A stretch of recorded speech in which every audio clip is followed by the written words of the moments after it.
विषय account, chapter 6 साझेदार कर निवृत्ति। मैं आपकी टीचर योगी स्नेहलता। क्वेश्चन नंबर 7, विजय लक्ष्मी और सिद्धि एक ही पीढ़ी के 5:3:2 के प्रमाण में लाभानी बांटने वाले साझेदार हैं। तारीख 1/4/2016 के दिन सिद्धि निवृत्त हुई है। निवृत्ति की शर्तें निम्न। विजय और लक्ष्मी का लाभानी का प्रमाण 2:3 रखा गया है। दूसरा है, पेढ़ी में ख्याति का मूल्यांकन 60,000 करना है। विनियोग की बाजार कीमत 40,000 है। इस कीमत से विनियोग सिद्धि ले जाती है की कीमत लेके जाएगी। चौथा है, देनदारों में से 3,000 डूबत ऋण अनामत अपलिखित कीजिए और 5% डूबत ऋण अनामत रखिए।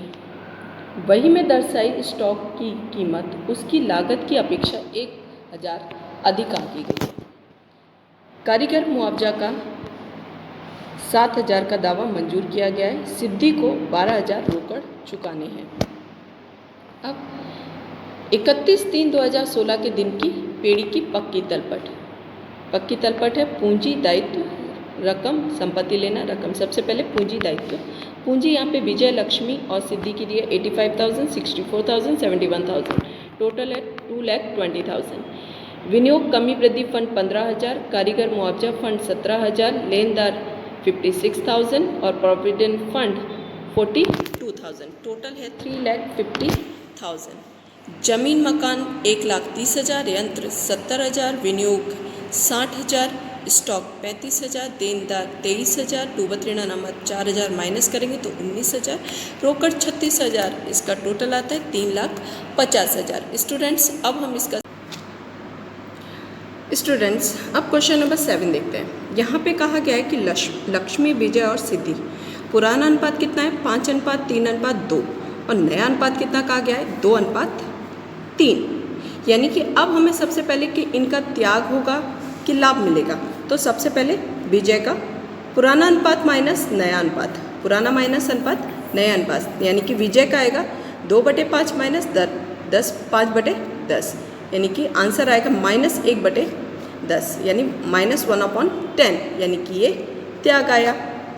फिर लक्ष्मी का 3/5 minus 3/10 is equal to 3/10, that means ये इनका लाभ आया। अब यहाँ पे कहा गया है कि ख्याति की जो पेढ़ी की ख्याति है वो 60,000 रखनी है। जो अतिरिक्त जानकारी है उसमें दूसरा नंबर का लिखा है कि पेढ़ी की ख्याति का मूल्यांकन 60,000 करना है। अब पेढ़ी का मूल्यांकन 60,000 करना है तो ख्याति कितनी हमारे पास है 60,000। अब हमारे पास अनुपात आ गया है, देखिए यहाँ पे 3/10 और जो निकल रहा है यानी कि रिद्धि निकल रही है तो रिद्धि का अनुपात कितना हुआ 2/10। तो अब ख्याति कितनी है 60,000, 60,000 का 3/10 निकालेंगे तो लक्ष्मी का 18,000, विजय का त्याग हुआ था तो उसका 60,000 का 1/10 निकालेंगे तो कितना आएगा 6,000 और सिद्धि का 2/10 निकालेंगे यानी कि 12,000। ठीक है, तो अब इसका रोजनामचा क्या बनेगा, लक्ष्मी की पूंजी खाते उधार 18,000, लक्ष्मी की पूंजी खाते उधार 18,000, विजय की पूंजी खाते जमा 6,000 और सिद्धि की पूंजी खाते जमा 12,000। ओके स्टूडेंट्स, अब हम इसके पुनः मूल्यांकन खाता और आपका पूंजी खाता, रोकड़ खाता और आर्थिक चिट्ठा बनाते हैं। सबसे पहले हम पूंजी खाता, यहाँ पे कहा गया है कि विनियोग की कीमत 40,000 रखनी है। ठीक है, सवाल के अंदर आपके विनियोग दिया गया है 60,000, यानी कि 20,000 की कमी हुई तो विनियोग खाते जमा, क्योंकि कमी हुई है तो जमा तरफ।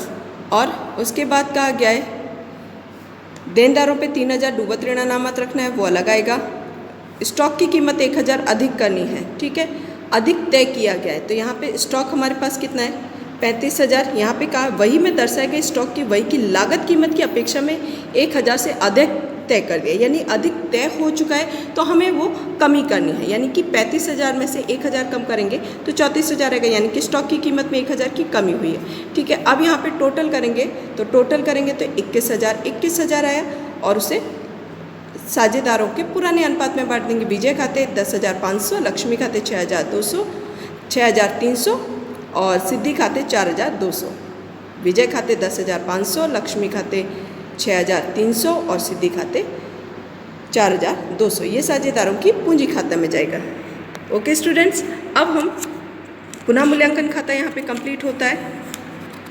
उसके बाद हम चलते हैं यहाँ पे आपके साझेदारों की पूंजी खाता, साझेदारों का पूंजी खाता, साझेदारों का रोकड़ और बैंक खाता है और आर्थिक चिट्ठा।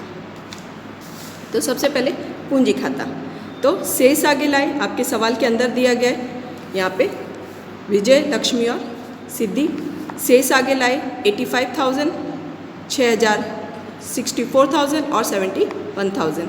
अब यहाँ पे आपकी आर्थिक चिट्ठे के अंदर विनियोग की कमी वृद्धि फंड 15,000 दिया गया है, कमी फंड 15,000 दिया गया है, तो उसे पुराने अनुपात में ही बांट देंगे।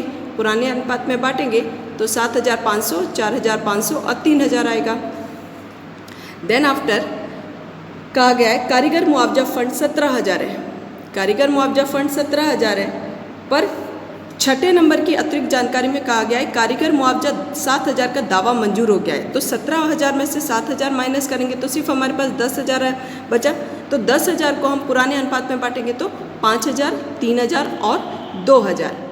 ओके, अब जो हमने रोजनामचा लिखा था कि लक्ष्मी की पूंजी खाते उधार 18,000, विजय की पूंजी खाते जमा 6,000 और सिद्धि की पूंजी खाते 12,000।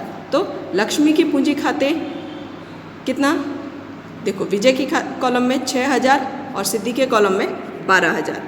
उसी तरीके से यहाँ पे देखिए विजय की पूंजी खाते लक्ष्मी के कॉलम में 6,000, सिद्धि के कॉलम में 12,000। विनियोग का कहा गया है कि वो 40,000 जिसकी सिद्धि लेके जाएगी विनियोग, तो विनियोग के कॉलम देखिए सिद्धि के कॉलम में 40,000। पुनः मूल्यांकन खाता की हानि आई 10,500, 6,300, 4,200। अब यहाँ पे कंप्लीट होने के बाद हम इसका टोटल करेंगे। तो टोटल करेंगे, सबसे पहले हम सिद्धि का टोटल करेंगे। तो सिद्धि का टोटल आएगा 88,000। 88,000 में से हम माइनस करेंगे ये सारा, तो 31,800 सिद्धि की लोन खाते। ये शेष आगे लेके नहीं, क्योंकि साझेदार निवृत्त हो रहा है इसलिए उनके लोन खाते लेके जाएंगे। तो 31,800 लोन खाते आया।